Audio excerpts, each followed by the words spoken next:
Hello YouTube, I'm Andrew Does Hair. You can find my work on Instagram at Andrew Does Hair. I'll apologize up front if this video ends up being kind of rough or slapped together feeling.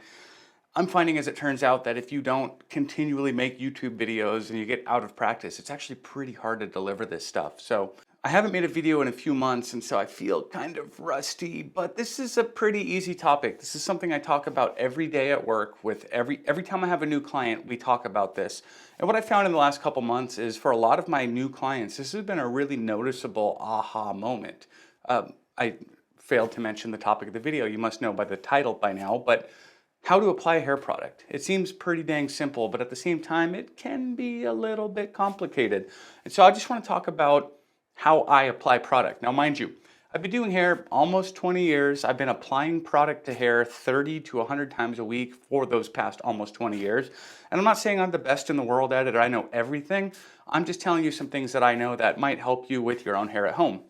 And as with anything I say, I can't see your hair through a screen. I can only kind of guess and estimate and give you some general ideas here. If something that I'm saying isn't working for you, don't jump to the comments and tell me I'm wrong. Go talk to somebody who can see your hair and touch your hair, who's been doing hair for a long time and can give you personalized advice, because it's impossible to give you personalized advice through a screen. So the first thing I want to cover here is a light bulb moment that I've seen a couple times in the last few months with clients.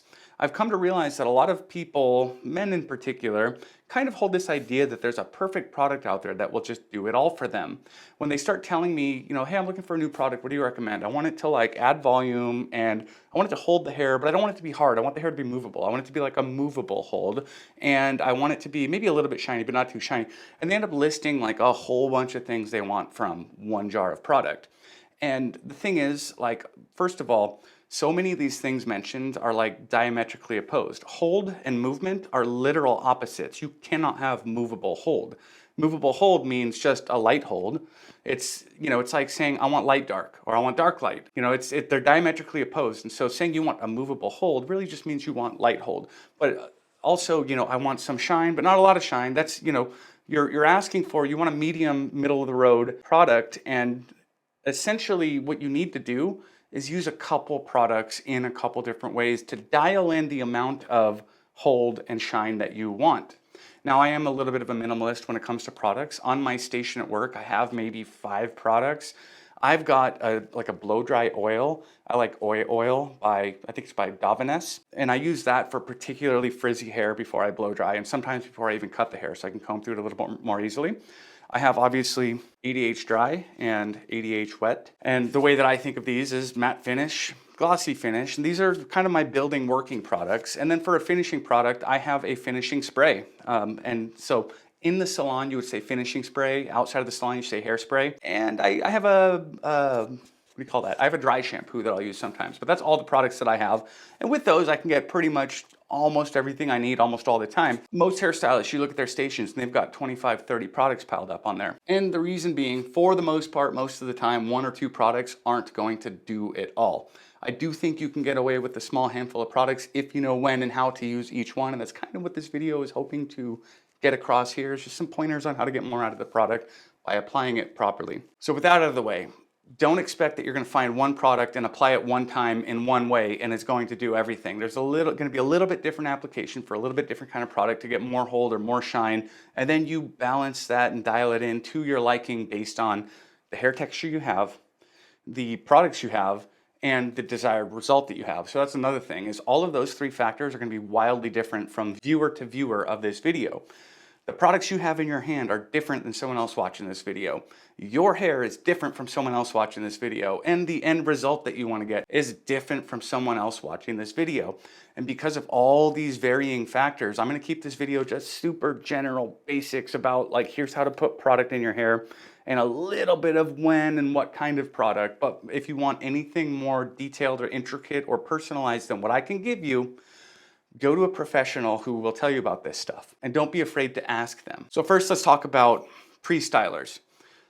Generally speaking, when I use a pre-styler, I will either use that oil that I mentioned before if I just want something really, really lightweight to help kind of reduce some frizz. But for the most part, if I use either 80H dry or 80H wet as a pre-styler, the reason I'm using it as a pre-styler, meaning while the hair is damp before I blow dry it, rather than only applying it after the hair is blow dried, is, well, a few reasons. For one, both products are water-based, meaning they will melt or dilute down in water. So if I put them in damp hair, then the dampness of the hair helps to dilute the product even further. The other thing is there is some wax in there of sorts, and applying heat to the products will kind of melt them down even further. And so what I find is by using either of these products as pre-stylers, I will get a very, very mild result out of them. Both the hold and the shine and everything about the product is just much more weak and diluted. As compared to putting it in after the blow dry. I don't use a sea salt spray because if I put 80H dry into damp hair and then blow dry it, it basically works like a sea salt spray. And the way that I generally think of it, if I have hair that has a tendency to want to be bigger and I'm blow drying it to make it smaller, I like to put in a little bit of wet before I blow dry it. The way I look at it is this makes your hair smaller, and this one makes your hair bigger. If I have hair that likes to fall flat and I want to give it a little bit more volume, a little more oomph, I'll put it in dry before I blow dry it. So it's just like the sides of the mushroom on Alice in Wonderland. This one makes your hair shrink, this one makes your hair grow as pre-stylers. So if I'm applying product as a pre-styler, whether it's these two products or any other product, I would much rather take one small scrape like this. I would much rather take one small scrape, rub it really lean on my hands so that it's not clumpy anywhere, and apply that to a third of the head, and then go back and repeat the process 3 times. So basically, 3 small scrapes applied in 3 different applications. So a little bit in the front, take a little more product, rub it out, a little in the middle, take a little more product, rub it out, a little in the back. Doing it 3 times versus taking one big lump of product one time is going to be massively beneficial. If I take one big lump of product and I try to rake it through the whole head, the majority of that product is going to end up wherever my hand first touches the hair. And so by taking a little bit at a time and doing a little bit here, and then taking more, I'm doing a little bit here, and then taking a little more and doing a little bit here, you get a more even distribution of the product. So especially if I want to have a very mild, diluted, subtle effect from the product, I don't want heavy spots anywhere. So when you see people talk about like, oh, take a dime size amount, like, no, don't take a dime size, take 3/3 of a dime or 3/3 of a quarter in 3 different small applications. So another thing about these applications is when you rub it on your hands, you want to really break it down and emulsify it. If I take this little third of a dime here, if I just rub it on my hands like that and go to put it in the hair, I don't know if you'll see this, but there are clumps of product on there. And if there's a clump of product on my hands and I put it in someone's hair, there's going to be a clump of product in the hair. We don't want any clumps in the hair. So what you want to do is when you put the product in your hands, you want to continually rub it until when you look at your hands, there's no clumps anywhere. You want it even all the way across. Now, if I'm applying either of these products after the blow dry, what I like to do is after I get my 1/3 dime sized amount or 1/3 quarter sized amount or 1/3 of what I intend to use on the entire head, and I have it evenly emulsified from my fingertips to my palms, what I like to do is anywhere I want to see volume in the hair, I use the product on my fingertips to reach through the hair to the scalp, and I'll kind of rub it on the roots. What I find is where I want volume, I don't want product on the ends of the hair because that product on the ends of the hair will physically weigh the hair down. So if I'm trying to build volume in the front, I'll take the product on my fingertips and I'll rub it on the scalp at the front. And then after most of the product is off my fingers, I'll go back and kind of rake the front up to sculpt the hair a little bit. But I'm not going to sit there and rub all the product all throughout the hair. If I have even product from root to end, it's not going to hold volume as well as if I have more product on the root and less product on the ends. Now, once I have all the product off of my fingertips, but I still have it on my palms, then what I do is I use my palms to lay down any parts of the hair that I don't want volume. So for like a classic pompadour, in the front where I want that volume, I'm using fingertips to put it on the root. And then once it's basically off my fingertips, I'll go through and kind of rake the front up. And then I use the palms to lay down the sides and lay down the back, if that makes sense.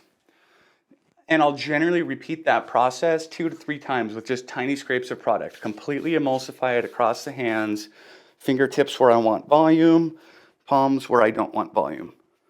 Simple as that. And then once you kind of rub the product off your hands and you feel that you have a nice even amount throughout your hair, then your hands are, clean of product and you can go through and kind of sculpt things the way you want. So going back to what I said about using different products for different purposes. If you put the product in after you blow dry, it is going to have a bit of a heavier, more noticeable effect on the hair. And so with that product, I mean, I would consider that like the working product, the molding product. You could kind of take the hair and sculpt it. Like if I'm like, hey, I want like a big spike over here and another one maybe over here and something back here sticking out. Like, so then I'll kind of go through and fine tune the hair. For day to day, Wednesday, going about your chores, like I would stop at that point and just leave the hair movable. There's that movable hold we talked about. If you want volume, blow dry it up. If you want something to lay down, blow dry it down. It's a whole other video. We'll get into that. I've gotten into that. Go watch my other videos. But if you're going to a wedding or something and you're like, I need this hair to stay still all day, that's when you're going to want a hairspray. Now, I don't have any hairspray in here with me right now to show you this, but general rule with hairspray is this. When you spray the hairspray on your hair, if it's too saturated, if you get too much hairspray in one area, it wets your hair. And if you've ever blow dried your hair, then you know that the result of the blow dry only lasts until your hair is wet again. So if you use a bunch of hairspray to wet your hair and it wets it down, the volume's going to come out and your curl's going to come back. So general rule with hairspray, or finishing spray as we call it sometimes, is you want full arm's length away. And then by the time the mist is hitting your hair, you want it almost basically just about dry. You want it to land on your hair almost dry. So hairspray like small areas at a time. And once the hairspray hits, then you have like 5 seconds to really fine tune and then don't touch it again. And so now we just added hold. And again, which is like diametrically opposed to what we had before we put on the hairspray. Adding hold is the opposite of movement. And once you get that hairspray on your hair, you don't want it to move. Don't touch it. Don't run your fingers through it. You kind of, it's like a give and take. It's like, do you want your hair to move or do you want it to not move? On the days you want it to not move, use the hairspray and then don't touch it all day. On the days you want it to move, don't use the hairspray and be okay with it moving and running your fingers through it. So on a day that you don't use hairspray and your hair's moving all over the place, if it's messed up, if you look in the mirror and you're like doing this, all you have to do is fix it a little bit. You just look in the mirror and you go like that real quick. And you're like, oh, okay, I'm good again. Anyways, so this was kind of a, I don't want to say slap together, but slap together video, very casual. I didn't practice this or script it or rehearse it. It's just kind of like winging it. I just feel like I'm talking to a client here. If you have any questions, please leave them in the comments below. Thanks for watching.